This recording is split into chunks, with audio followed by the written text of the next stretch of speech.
Hello दोस्तों, Manju Hindi story में आपका स्वागत है। आज की कहानी है अत्याचार। नई दुल्हन शिवानी केतली से कप में चाय दे ही रही थी। भैया सुखी आशीर्वाद दे रहे थे। तभी गांव आई बुआ का कर्कश स्वर सुनाई दिया। वो बहू के पांव अच्छे नहीं हैं। गांव गांव से खबर आई है कि दुधारू गाय मर गई, फसल भी खराब हो गई। मैं तो शुरू से ही कहती थी जन्म कुंडली का सही से मिलान करना, लेकिन तुम लोगों ने मेरी सुनी ही नहीं। बुआ, चिल्ला तो मैं भी रही थी, पर ये सुने तब ना। अपनी जुबान को लगाम दे सिद्धार्थ की अम्मा। सिद्धार्थ की अम्मा, तेरा बेटा तो शुरू से ही इस लड़की का फोटो पकड़कर बैठा था। तब तो इससे गुणगान लड़की को दूसरी कोई थी ही नहीं। शिवानी के हाथ में पकड़ी चाय की ट्रे गिरते गिरते बची। हाथों की उंगलियां सर्द हो गई थी। दिल को कड़ा ना किया होता तो वहीं बेहोश हो गई होती। आहिस्ता से उसने बाथरूम में जाकर रोने से लाल हुई आंखों पर पानी के छींटे डाले। फिर चेहरे को धीरे से पोंछकर चौके में चली गई। सारी की सारी खुशियां अपने तंबू कनात उखाड़कर दूर, बहुत दूर चली गई, जो नई बहू के चेहरे पर होनी चाहिए थी। किसे बताए कि वो पढ़ी लिखी लड़की है और उसके पाँव भी अच्छे हैं। उसकी वो वाद विवाद प्रतियोगिता में भाग लेती रही। कॉलेज की तेज तर्रार छात्रा रही। जर्नलिज्म करने का सपना पाले पाले अचानक ब्याह कर दी गई। इसका मतलब ये तो नहीं कि उसे कोई भी कुछ कहकर चला जाएगा। आधी रात में जब सिद्धार्थ ने अपनी बाहों के घेरे में कसकर उसके पास गया, उस समय भी बहू के पाँव अच्छे नहीं हैं, ये शब्द उसके कानों पर हथौड़े चला रहे थे।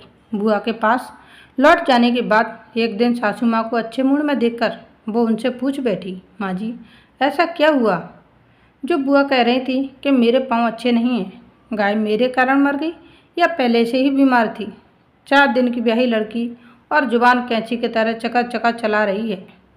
फिर जो उन्होंने टेबल पर रखी स्टील की थाली फेंकी तो उसकी झंझनाहट सुनकर पूरा घर पल भर के में चौके में जमा हो गया।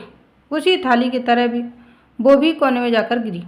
फर्क सिर्फ इतना था कि वो बेआवाज़ गिरी।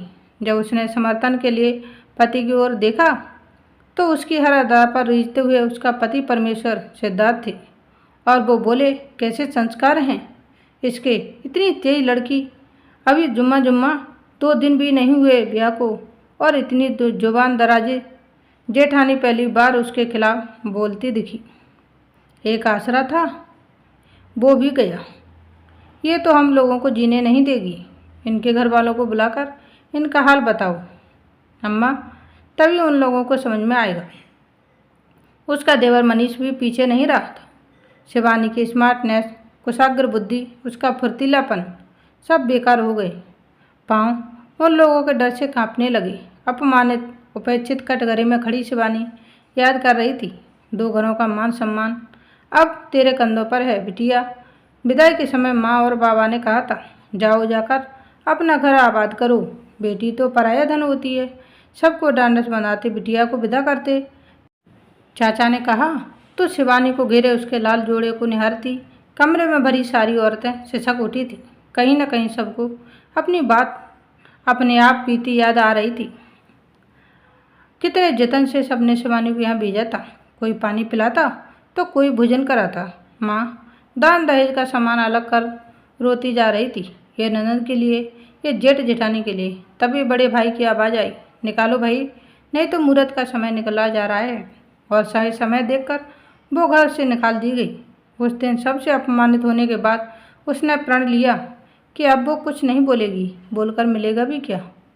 बहुत सोचा विचारा, जिस घर में उसका बचपन बीता वो घर अब उसका कहाँ है। उसे जन्म देने वाले, पालने पोसने वाले क्या उसे शरण देंगे? किसी की दया पर वो क्या खुद जिंदा रह पाएगी? तो फिर रास्ता क्या है? यही कि समय को अपने पक्ष में आने तक बिल्कुल चुप रहना ही ठीक रहेगा। कभी कभी घुटन इतनी बढ़ जाती कि उसका मन करता किसी आश्रम में जाकर साध्वी का चोला पहन ले, लेकिन दोनों कुलों की जिम्मेदारी जो उसे सौंपी गई उसे भी तो निभाना था। अचानक बद की आवाज़ आई, जैसे कोई कपड़ा पीट रहा हो। साथ में दबी सहमी चीखों की आवाज़ें सुनाई दे रही थी। बड़े भैया भाभी को बुरी तरह पीट रहे थे। इतनी बेरहमी से कोई पति अपनी पत्नी को कैसे पीट सकता है। उसके अंश में से पुरजोर स्वर उभरा। वो दौड़कर आई और भाभी जी की पीठ पर पूरी तरह फैल गई। इतनी देर में पूरा परिवार उसके चारों तरफ जुड़ गया था। शिवानी ने आश्चर्य से उसकी तरफ देखा। क्या हो गया? कोई कुछ बोलता क्यों नहीं? अब तुम हमें समझाओगी? ससुर जी उसका हाथ पकड़कर जोर से खींचते हुए आंगन में ले आए। फिर सिद्धार्थ से बोले, अपनी पत्नी को लेकर इस घर से निकल जाओ। सिद्धार्थ इस तरह सकते में आ गया जैसे बाबूजी कोई वसीयत लिख रहे हों। शिवानी अभी भी दहाड़ रही थी। बड़े भैया ने भाभी को क्यों मारा? तुझे पता है खाना बनाते समय बड़ी भाभी भैया को क्या क्या समझाती है? देवर मनीष ने आंखें तरेर कर कहा।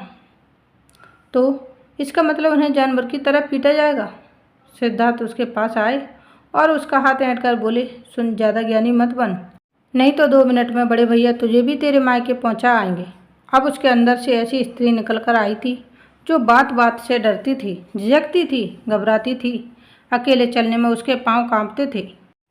जो बेघर थी। आधी रात को अतरंग क्षणों में उसने सिद्धार्थ से पूछा, सुनो, क्या मेरा घर कहीं नहीं है? पागल हो गई है क्या? बड़बड़ाते हुए उसने कहने के बाद सिद्धार्थ उसे धक्का देकर सो गए थे और वो रात भर जागती रही। सुबह कमरे से बाहर आकर निकली तो भाभी जी सब्जी काट रही थी। बाहर निकली तो उसने पूछा, भाभी, भैया ने आपको जानवर की तरह क्यों पीटा? तुम्हें तो नहीं पीटा ना? उन्होंने। क्या हमारे पास बुद्धि होती तो क्या इस तरह मार खाते? क्या कह रही हैं आप? वो अचानक चिल्लाने लगी। पागल हो गई हो क्या? हमसे सवाल पूछती हो? इतना दम था तो जाकर पूछो अपने बाप से। किसी कलेक्टर से क्यों नहीं शादी करा दी तुम्हारी? इतना पैसा नहीं था मेरे बाबा के पास। उसके जी में आया गले में रस्सी बांधकर सुसाइड कर ली। पर भाभी ने समझा बुझाकर उसे उसी तरह अखबार में भर लिया। उस दिन वो उसके कंधे से चिपक कर दोनों रोने लगी थी। अब लोग अजीब निगाह से उसे देखते हैं। सिद्धार्थ भी दूसरे कमरे में जाकर सोने लगा है क्योंकि वो उसे रात में जगा जगा कर पूछती है, सुनिए, क्या हमारा कोई घर नहीं है? सिद्धार्थ ने उसका नाम पगली रखा है। धीरे धीरे उसे दूसरे लोग भी पागल कहने लगे हैं। उसे चौके के काम से हटा दिया गया है। घर वालों को अब उससे डर लगने लगा, कहीं खाने में मिट्टी का तेल ना मिला दे या सब्जी में धूल ही उठाकर ना झोंक दे। एक बार शिवानी मायके गई। बड़े भैया 2 दिन बाद ही उसे वापस छोड़ गए। माँ ने भी यही कहकर उसे विदा किया, शांति से अपना घर संभाल। जहाँ डोली उतरती है वहाँ से औरत की अर्थी निकलती है।